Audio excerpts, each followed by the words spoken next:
ug karon kay nakalaag man ang akong ate gikan sa Pampanga, so maayo ning kalit-kalit kay madayon gyud kaysa magplano ka nga dili gyud madayon, so maayo ni siya nga plano. Ug nalipay na lang pud ang iyang mga pagumangkoy kay nakabisita naman pud lagi siya otro ani. Then pag-abot niya ni kuanain siya sa bata, iya ring gilingaw-lingaw, din nag-relax niya siya gamay. Mawi na lang pud siya sa ako kay katong dito ako sa ospital wala man siya nakabisita kay napod siya gitrabaho ato, so di na ko ni siya pwede maistorbo kay napod siya trabaho, so maning karon na lang pud ni siya mamawi sa ako.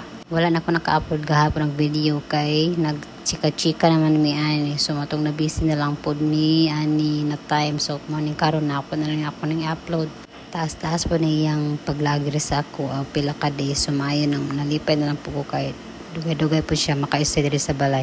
Ayaw pagkahuman anak kay nag-ilis na dayon siya din. Iyang gibuhat ana murag mag DJ ni siya, nag-live na siya sa TikTok. Mura po rin siya og popo guys. Mag-relax pa ni siya karon kay unya taon mo atake na dayon ni sa kusina. So mao na yang karon sa iyang pagbisita sa ako ato wala na nakauban akong igsoon na laki. So mao to guys. Thank you for watching.